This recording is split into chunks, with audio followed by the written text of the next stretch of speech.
आज हम एक और क्वेश्चन करेंगे फोरियर सीरीज़ पे। अभी तक हमने जितने भी क्वेश्चन किए थे, एक क्वेश्चन किया था जिसमें फंक्शन हमारा डिफाइन था -π to π।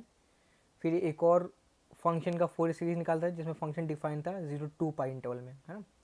आज हम एक और क्वेश्चन करेंगे जिसमें फंक्शन डिफाइन होगा किसी general interval -L to L के लिए। ठीक है, तो लिख दे रहे हैं Fourier series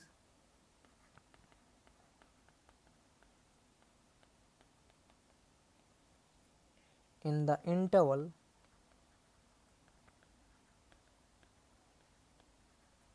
-L to L where L is any real number. ठीक है, सो फोरियर सीरीज क्या हो जाएगा हमारा हो जाएगा एफ एक्स इक्वल्स, बिल्कुल वैसे ही कोई चेंज नहीं है, constant A0/2 plus summation n is running from 1 to infinity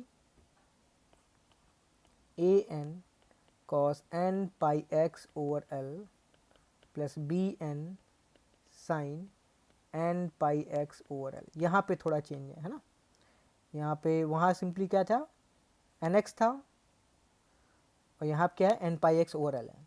ठीक, कांस्टेंट की वैल्यू क्या हो जाएगी फोरियर कांस्टेंट की, वेयर A0 क्या हो जाएगा 1/L minus L to L fx dx। Constant an क्या हो जाएगा 1/L minus L to L fx cos n πx/L dx। And constant bn क्या हो जाएगा 1/L minus L to L fx sin n πx/L dx। ठीक है, तो ये फॉर्मूला हो गया फोरियर सीरीज निकालने का अगर फंक्शन डिफाइन है -L to L। ठीक है, क्वेश्चन करते हैं इसी based, find the Fourier series for the function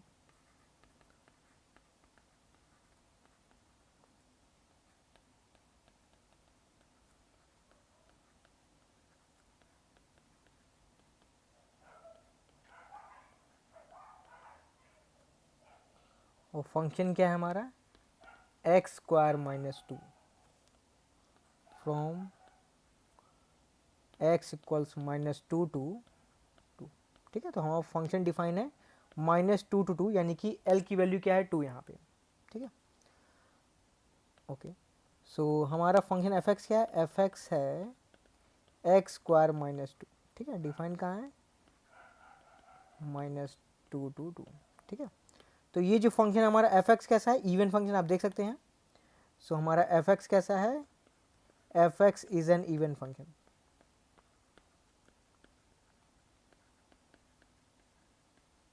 ठीक है, और हम डिस्कस कर चुके जब भी हमारा f(x) इवन फंक्शन होगा तो कांस्टेंट bn क्या हो जाएगा, कांस्टेंट bn आपका हो जाएगा 0। ठीक है, यानी अब कांस्टेंट bn निकालने की जरूरत नहीं है, सिर्फ आपको क्या निकालना है A0 निकालना है, an निकालना है। ठीक है, कांस्टेंट A0 निकालते हैं।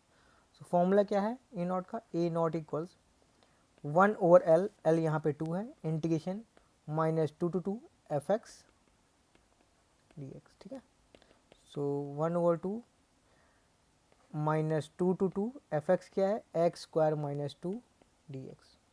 ठीक है, अभी आपका इवन फंक्शन है तो इवन फंक्शन में प्रॉपर्टी लग जाएगी। सो ये क्या हो जाएगा half 2 times integration 0 to 2 x² -2 dx। ठीक है, सो ये आपका 2 कैंसिल आउट हो गया, क्या बचा हमारे पास integration of this. So integrate कर लेते, बहुत इजी है इंटीग्रेशन, x² का इंटीग्रेशन x³/3 -2 का इंटीग्रेशन 2x, लोअर लिमिट है 0, अपर लिमिट है 2। ठीक है, सो लिमिट पुट करेंगे क्या हो जाएगा 8/3 -4, ये आपका हो जाएगा -4/3। ओके, सो कांस्टेंट A0 की वैल्यू क्या होगी -4/3। ठीक है, अब निकालते हैं constant an। So constant an formula वही है 1/L, L आपका 2 है, इंटीग्रेशन -2 to 2 fx, fx आपका x² -2 cos n πx/L। सो n πx/L, L क्या है 2।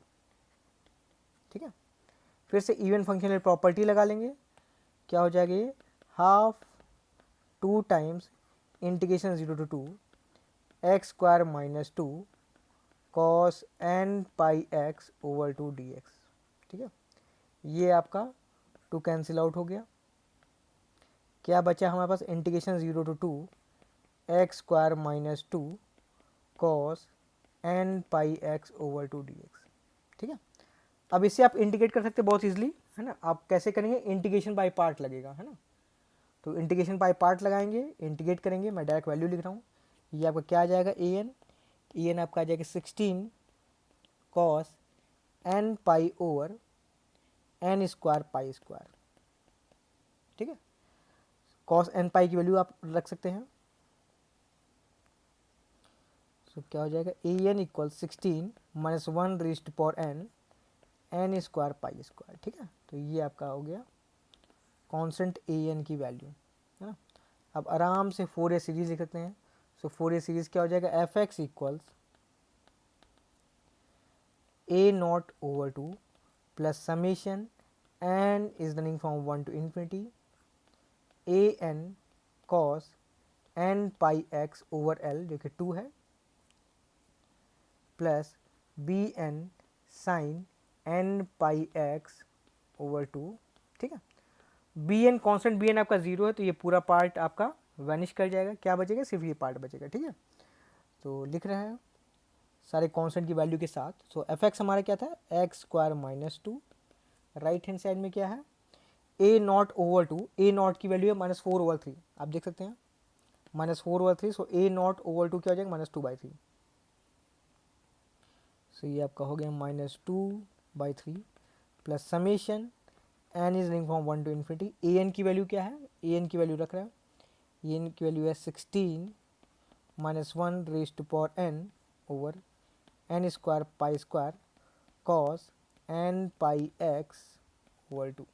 ठीक है, फिर आप ये पार्ट आप बाहर निकाल सकते हैं 16 पाई स्क्वायर, क्योंकि फ्री फ्रॉम एन है ना, तो इंडेक्स से आप बाहर निकाल सकते हैं। सो क्या जाएगा? X square minus 2 equals -2/3 plus 16 over pi square summation n is running from 1 to infinity -1 raised to power n over n square cos n pi x over 2। ठीक है, तो ये आपका हो गया फोरियर सीरीज इस फंक्शन का। ऑलराइट, सो आज का लेक्चर यहीं तक, और इसी के साथ आपका यूनिट 4 फिनिश हुआ। अगले लेक्चर से हम लोग यूनिट 5 स्टार्ट करेंगे। अगर किसी भी स्टूडेंट कोई भी डाउट हो आप पूछ सकते हैं, और फिर से हम डिस्कशन क्लास रखने वाले हैं किसका? फोरियर सीरीज़ के लिए। ठीक है, तो आप लोग डिस्कशन क्लास में जो भी आपके डाउट्स हैं आप क्लियर कर सकते हैं। ओके, मिलते हैं नेक्स्ट लेक्चर में। Thank you.